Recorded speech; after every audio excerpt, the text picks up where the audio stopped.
गली भुला काजली यारी एक सा काली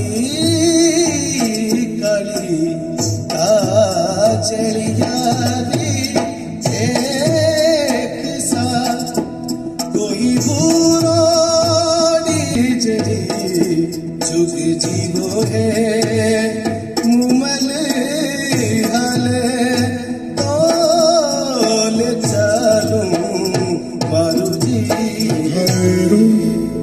मारे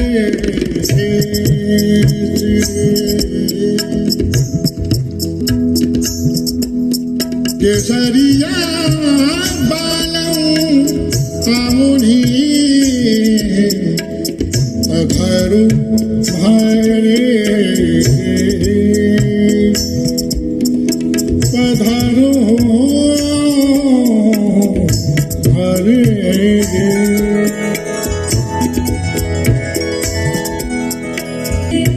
तोरण मीठी तलवार तलवार तलवार सेजा मीठी कामणी तो बड़ी मीठी शारी सेजा मीठी। राजधानी बनते ही उन्होंने किले की दीवारें खड़ी करनी शुरू कर दी। वो इस किले की शुरुआत थी और उसके बाद अगले 700 साल तक आमेर कछवाहा खानदान की राजधानी रहा। ये दीवारें पहले नीची थी जब तीरों का इस्तेमाल हुआ करता था और फिर बाद में बंदूकों के इस्तेमाल के साथ साथ इन दीवारों के कद भी ऊंचे हो गए। गौर से देखें तो पता चलता है कि ये एक ही वक्त में तैयार नहीं हुआ, बल्कि हर हुक्मरान के साथ ये बढ़ता रहा, सजता रहा। इस दौर के एक कवि ने दर्ज किया है, पहुंचत में हुकुम भूप जैसा ही महल चील ठौरा बने बासर उत्तम माही जयगढ़ ताको नाऊंगे भाशिव फेरी नरेश करनी अधिकाई जिते बरनी जाति न शेष। राजपूत जितना तलवार का धनी है उतना ही बड़ा प्रेम का धनी भी है। तलवार से वो घायल करे नैन से उनकी हिम्मत और हौसले के लिए कहा जाता है कि युद्ध में वो शत्रुओं की फौज से ऐसे काटते पीटते गुजर जाया करते थे जैसे कमल के तालाब से कोई हाथी गुजर जाए।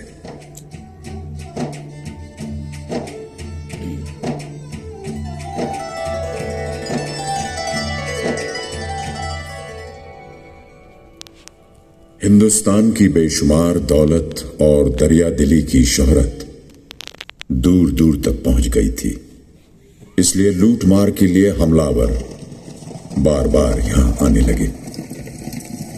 हिंदुस्तान के इतिहास में ये एक नई शुरुआत थी। फारसी, यवन, शक, हूण, तुर्क, मंगोल, अफगान कितने हिंदुस्तान को फतेह करने आए और लूटपाट आगजनी करके चले गए। एक के बाद एक खिलजी, तुगलक और लोदी आए। उनकी बादशाहतें बनी और उजड़ गईं, लेकिन न तो जमीन यहां से हिली और न ही हिंदुस्तान फतेह हुआ, बल्कि हिंदुस्तान की तहजीब, सभ्यता और जमीन ने उन्हें फतेह कर लिया और यहीं रख लिया। उनकी आइंदा पुश्तें यहीं दफनाई गईं।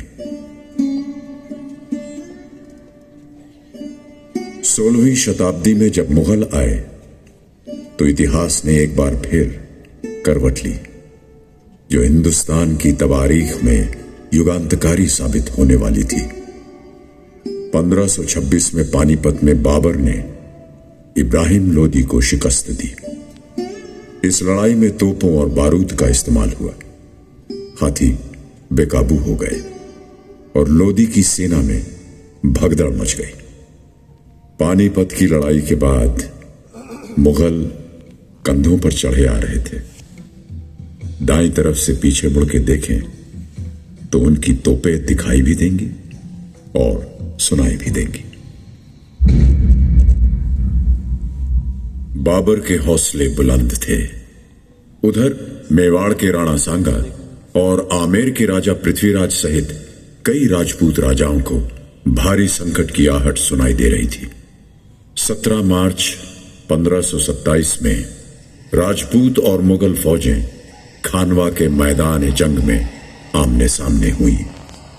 राजपूतों की विशाल सेना को देखकर और उनकी वीरता के बारे में सुनकर बाबर चिंता में पड़ गए, लेकिन उनकी सूझबूझ और अंतिम युद्ध की ललकार से उनकी सेना का मनोबल बढ़ा। फतेह बाबर की हुई और मुगलिया बादशाहत की नींव पड़ी। आमेर के राजा पृथ्वीराज बहुत धार्मिक ख्यालों के थे। उनकी एक शादी बीकानेर के राजा लूणकरण की बेटी बालाबाई से हुई, जिन्हें राजस्थान के इतिहास में मीरा के बराबर का दर्जा दिया जाता है। बालाबाई और पृथ्वीराज दोनों श्री कृष्ण इतिहास में सदियां पांव तले से खिसकती धूप की तरह निकल जाती हैं। 16वीं और 17वीं सदी में मुगल हिंदुस्तान में अपनी सत्ता जमा चुके थे। हिंदुस्तान एक भक्ति भाव से गुजर रहा था। कृष्ण भक्त रहीम और रसखान ब्रज भाषा में दोहों की रचना कर रहे थे। ऊपर पंजाब में नानक की आवाज सुनाई दे रही थी। गगन में थाने रवचंद दीपक बने, तारे कमंडल जनक मोती, धूप माल आन लो पवन चमरो करे, सकल बन राए फुलंत ज्योति, कैसी आरती कैसी आरती हुई अवखंडना तेरी आरती। चले आए प्राण जाए पर वचन न जाए। राजस्थान में रविदास और मीरा का एक तारा गूंज रहा था।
अकबर बादशाह जब सूफी संत ख्वाजा मोइनुद्दीन चिश्ती की दरगाह पर हुकूमत करने के लिए निहायत जरूरी है कि यहाँ की हर कौम की तहजीब, उसका मजहब, उसकी रिवायत, इन सब को इज्जत की नजर से देखते हुए बगैर किसी छेड़छाड़ किए उन्हें महफूज रखा जाए।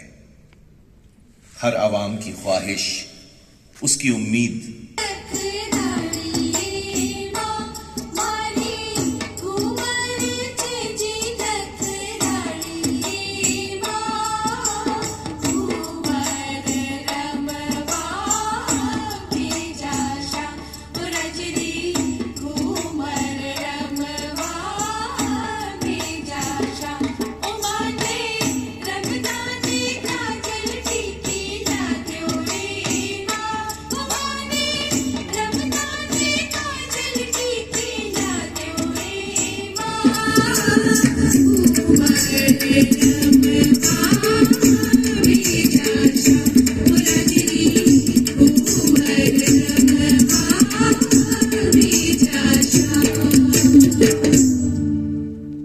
बाबर ने जिस गंगा जमनी तहजीब सागर है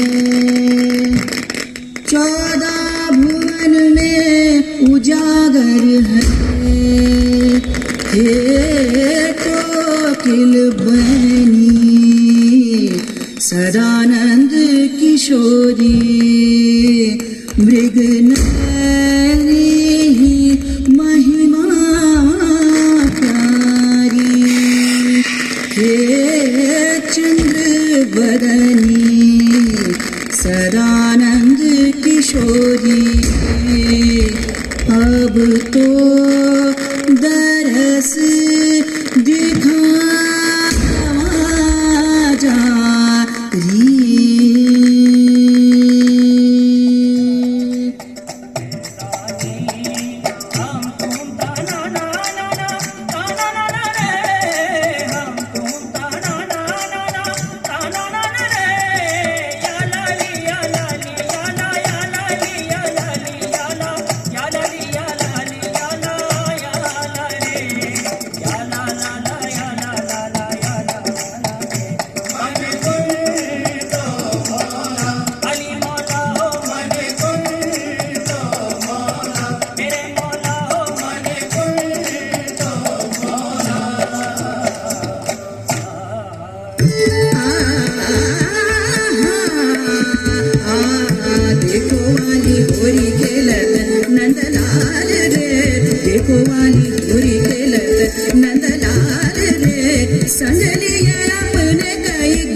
अकबर के दौर में धर्म और तहजीब का बहुत बड़ा संगम हुआ।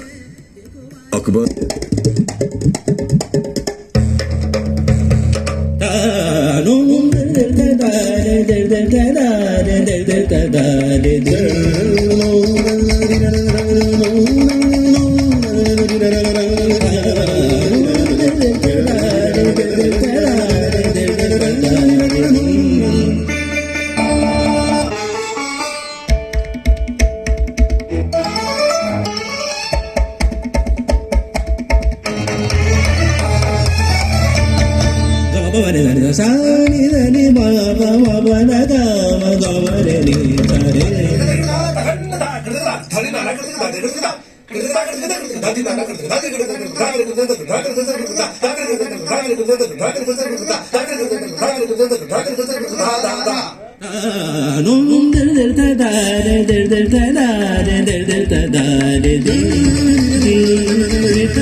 अकबर चाहते थे कि जैसे और राजाओं ने उनकी मातहती को कबूल किया वैसे मेवाड़ के राणा प्रताप भी करें, मगर प्रताप स्वाभिमानी थे।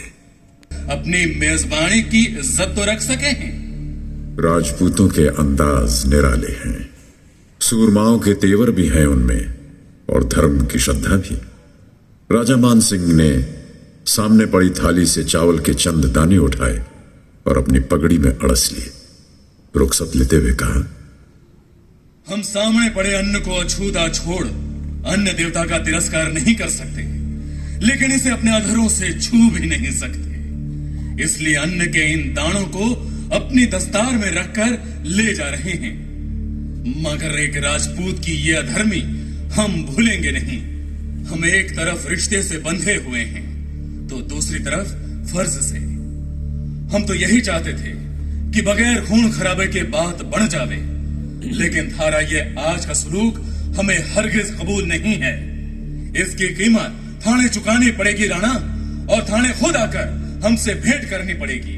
महाराणा प्रताप का जवाब बहुत स्पष्ट था। भेंट तो जरूर होगी मानसिंह, मगर रणभूमि में। अकबर की शान, प्रताप की आन, मान सिंह का फर्ज। नतीजा हल्दी घाटी की लड़ाई। मुगल फौज का सेनापति मानसिंह और मेवाड़ के सेनापति हकीम खां सूर, दोनों फौजें सन 1576 में हल्दी घाटी के मैदान में आमने सामने हुई और भीषण युद्ध हुआ। किस्मतें बदलती रहीं, कभी इस ओर तो कभी उस ओर। आखिर एक वक्त आया जब वफादार घायल चेतक घोड़ा 3 टांगों से दौड़ता हुआ जख्मी प्रताप को कहीं दूर महफूज जगह ले गया। हल्दी घाटी की लड़ाई में प्रताप हार कर भी जीते। अकबर जो चाहते थे वो हो न सका। हल्दी घाटी की लड़ाई के बाद राजा मानसिंह की जिम्मेदारियां और बढ़ गईं। जहां जहां बगावत के सुर उभरे वहां वहां बादशाह अकबर ने इन्हें मुकर्रर किया। यूसुफ चगताई